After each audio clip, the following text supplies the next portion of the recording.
José tiene una cantidad de cosas en sus vidas que nos ayudan a entender a la persona de Jesús. Hay quienes dicen que José es un tipo de Cristo. Y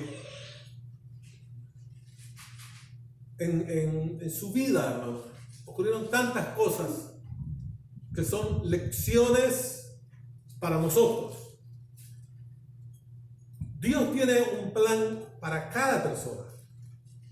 Él tiene un propósito para cada uno de nosotros. Y una de las formas como Él nos comunica sus planes o su propósito es por medio de los sueños. Los sueños y las visiones son el lenguaje de Dios. Ahora, el hecho de que Dios tenga un plan para nuestras vidas no quiere decir que todo va a ser fácil, no quiere decir que todo va a ser rápido, tampoco quiere decir que todo va a depender solamente de Dios. La semana pasada estábamos leyendo en Génesis 36 una lista de nombres. Yo me imagino que algunos de ustedes se sorprendieron de que la hayamos leído. Esos capítulos, cuando uno los encuentra en la Biblia, muchas veces los pasa. Después de leer esa lista, uno se pregunta, ¿qué es esto? ¿Cuál es el significado? ¿Por qué está aquí? Bueno, es una descripción del reino de Esaú, o el reino de Edom. Decíamos que Edom tiene un lugar importante en las profecías. Hay muchos otros pasajes donde aparece esa nación. Lo interesante es que, fíjense bien, cuando nacieron los gemelos, los dos tenían promesas. Y la descendencia de Esaú comenzó a recibir todo. Ellos establecieron su reino. Se quedaron en la tierra, construyeron las ciudades. Hicieron todo lo que se iba a hacer después, muchos años después, cuando Josué iba a llegar con toda la nación, iban a conquistar la tierra prometida. Entonces, cuando uno ve cosas así, uno se pregunta, ¿pero por qué? Si todas las promesas eran para Jacob. Porque Esaú recibió de inmediato todo y Jacob no. La vida de José nos explica, hermano, que Dios tiene un propósito de largo plazo. Recuerden que el primer Adán fracasó. El primer Adán, o sea, Adán, ¿verdad? Jesús, que es el segundo Adán, que realmente no es Adán, sino que es Jesús, él sí triunfó. Ahora, ¿cuál es la diferencia? Bueno, Adán fue puesto en un huerto donde tenía todo al alcance de sus manos. Nada le hacía falta. Jesús, ¿dónde nació? En un pesebre. Un ambiente muy pobre. No solo eso. Era un niño pequeño. No significaba peligro para nadie. Y sin embargo, el rey Herodes lo mandó a matar. No sé si captan la diferencia, hermano. Dios está queriendo producir vidas realmente fructíferas. Recuerden que cuando Jacob habla de José, dice, rama fructífera es José. Pero ¿cómo es que una persona, de ser una persona común y corriente, puede llegar a ser una rama fructífera? Ese proceso se llama quebrantamiento. Miren, la visita de Jeremías al taller donde trabajaba el alfarero es una de las lecciones más importantes en el nivel espiritual para el pueblo de Dios. Usted quiere saber cómo va a ser su vida, cómo Dios lo va a llevar a lo largo de los años y cómo se va a llevar a cabo, se va a cumplir el propósito de Dios. Es muy importante que aprendamos la lección que Dios le dio a Jeremías en la casa del alfarero. Recuerdan que la vasija sale mala y el alfarero la prácticamente destruye y la vuelve a formar. Entonces, este relato que acabamos de leer es donde Dios está quebrantando la vida de José. Lo está quebrantando. Yo oraba por la iglesia y el Señor me decía, yo estoy haciendo oro en esa iglesia. Y yo me quedé un poco inquieto. Y les he dicho que les voy a predicar sobre eso. Pero más que hablar sobre cómo se hace el oro físico, yo creo que las Escrituras nos están enseñando cómo se hace el oro eterno. El oro de Dios. Es decir, personas de calidad. Personas a las cuales Dios va a poner en los más altos niveles de honor y de poder y de autoridad. Pero que una vez que estén ahí, no se van a echar a perder, no se van a envanecer, no se van a olvidar de Dios, no van a ser crueles con los que los trataron mal. Y todo eso es lo que ocurrió en la vida de José. Si hay alguien que nos enseña, hermano, el perdón, la humildad, la mansedumbre, la fe en Dios, esa persona es José. Este tema, hermano, el tema, fíjese bien, el tema es fuerte en la Biblia. Por ejemplo, Saúl era el primer rey. ¿Y sabe qué pasó con Saúl? Se echó a perder. Se llenó de confianza en sí mismo. Dejó de depender de Dios como debemos de depender todos y terminó fracasado. Entonces, para que David, escúchelo bien, para que David no fracasara como había fracasado Saúl, Dios sometió a David, antes de que fuera rey, a un proceso de quebrantamiento. Saúl mismo lo perseguía por todo el territorio de Israel, con una violencia, de una forma implacable. Los salmos, hermanos, cuando usted lea los salmos, recuerde eso.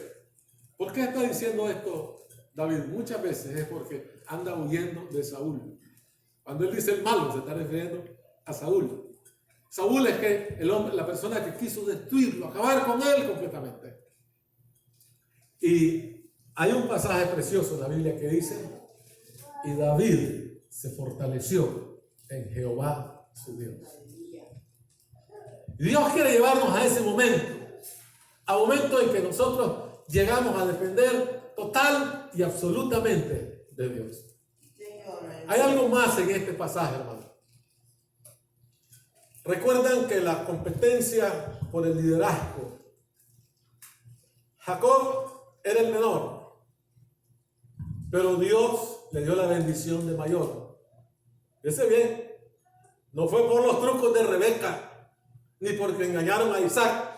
Es porque Dios lo escogió desde antes que él naciera, igual que a usted y que a mí. Dios nos escogió desde que estamos en el vientre de nuestra madre. Aleluya. Entonces,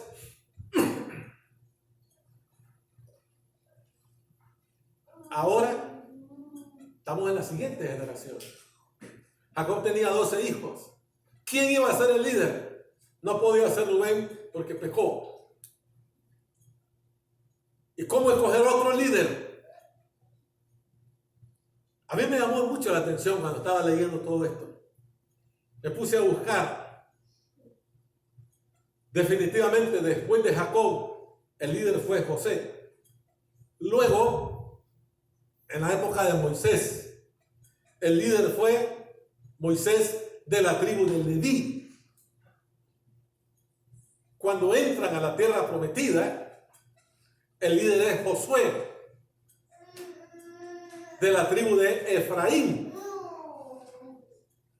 Luego, cuando ya termina el periodo de los jueces y que va a entrar, vamos a pasar al periodo de los reyes, el líder de la tribu de Leví y Samuel, que fue el que siguió después de Elí, también es de la tribu de Leví. Quiere decir que la tribu de Efraín, que era la tribu de la cual pertenecía Josué. Recuerden que los dos principales líderes después de Moisés fueron Josué y Caleb. Caleb era de la tribu de Judá y Josué de la tribu de Efraín. Muy bien, la tribu de Efraín tuvo su oportunidad, pero por alguna razón la perdió. Y entonces quienes siguieron al frente en el liderazgo espiritual de la nación fue la tribu de Leví, que era la de los sacerdotes. Cuando escogen a Saúl, lo escogieron de la tribu más pequeña, que era la tribu de Benjamín. Pero también fracasó. Y finalmente, Dios escoge a la tribu de Judá. Y queda ya establecido. Al tema, hermanos, del liderazgo, es una discusión permanente. En tiempos de Jesús, hermanos, los discípulos no estaban pensando en las enseñanzas que el Señor daba, en aprender cómo enseñarle a la gente, en los planes que había que hacer, en todo lo que iba a significar el trabajo. No, ¿sabe qué es lo que los tenía? Mire, obsesionados. ¿Quién iba a ser? Nadie discutía que Jesús era el líder, ¿verdad? Pero después de Jesús, ¿quién iba a ser?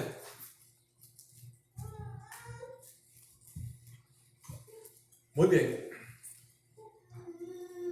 Dios resolvió en la familia de Jacob o Israel, Dios resolvió el tema del liderazgo por un proceso que se llama quebrantamiento. ¿Estás escuchando? Quebrantamiento. Ninguno de nosotros, hermanos, duda que Dios es el líder. Todo eso lo tenemos bien claro. Todos sabemos que Dios es el líder. Todos sabemos también que esta es la obra de Dios. ¿Verdad? Pero una de las cosas que a veces no entendemos es ¿por qué tal persona ahí de pastor?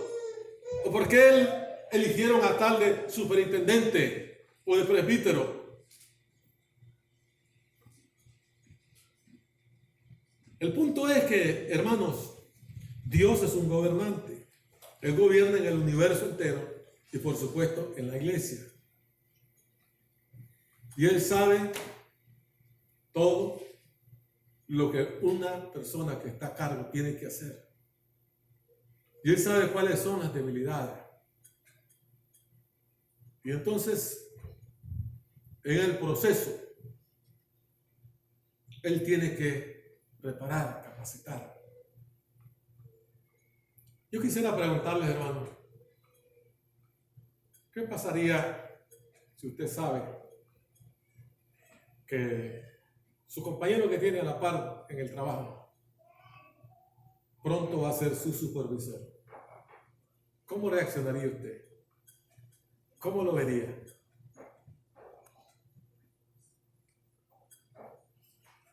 ¿Sabe cómo debería de ser? Debería de ser alegría. Debería de ser algo positivo. Debería de ser motivo de confianza. Decir, este es mi compañero. él va a llegar a ser uno de los líderes importantes que hay en Nicaragua. Fue entrenado por hermana Connie. Yo estoy seguro que cuando ya lo estaba entrenando, ni se imaginaba que se iba a hacer. Iba a llegar a un cargo sumamente alto. Hermanos, siempre Dios va a escoger a alguien. Siempre alguien va a sobresalir. Y todos los demás deberíamos de estar preparados para participar del éxito y del triunfo de esa persona. Y si es posible, acompañarlo, ayudarlo. Yo he estado leyendo mucho sobre la vida de José. Hay gente que dice que él fue un imprudente. Pero eso nos lleva a otra pregunta. Bueno, si Dios sabía que él iba a ser imprudente, iba a ser rechazado por sus hermanos, ¿para qué le dio Dios esos sueños? Entonces, yo creo, hermanos, que no es productivo buscar explicaciones fáciles o sencillas. Ninguno de nosotros duda que Jesús no era ni imprudente ni inmaduro. Cuando Jesús desarrolló su ministerio, era un hombre de 30 años, pero él no nació en esos 30 años. Él ya existía desde la eternidad. Y Jesús no sabía por sueños, sino por conocimiento pleno divino. Sabía que él era el Hijo de Dios. ¿Y qué fue lo que más les ofendió a la gente de la época de Jesús? A los líderes religiosos, a los que primero que todo tenían que apoyar. ¿Qué fue lo que más les incomodó? Que él les dijera que él era el Hijo de Dios. ¿Qué fue lo que más les molestó? Que él les dijera que lo iban a ver venir. Fíjense bien, cuando él les dijo, ustedes van a ver el cielo abierto y van a ver al Hijo de Dios descendiendo con gloria. En ese momento se enfurecieron y lo golpearon.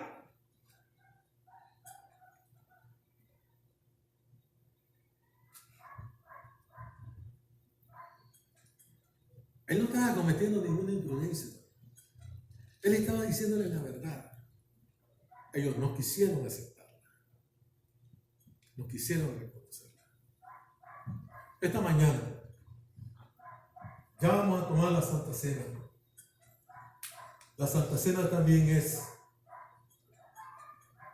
algo relacionado con el quebrantamiento.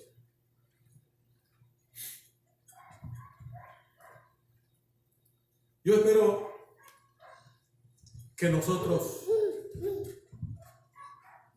tomemos la decisión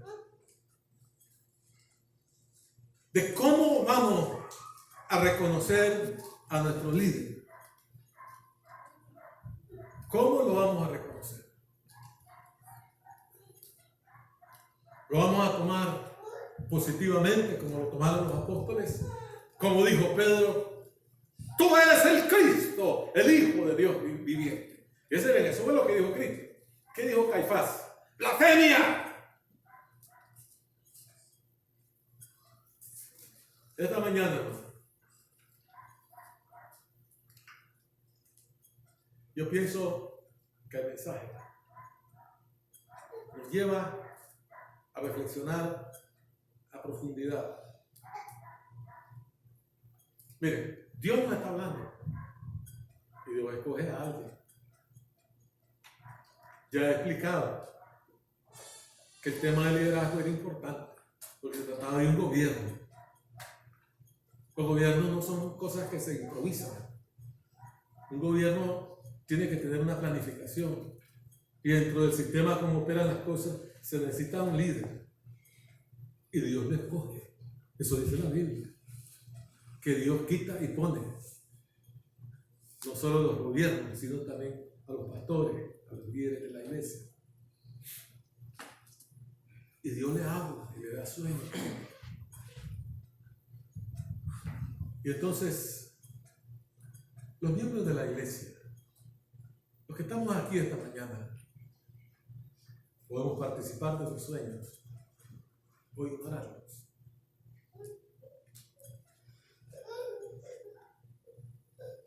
Muy bien, vamos a estar orando. Dios,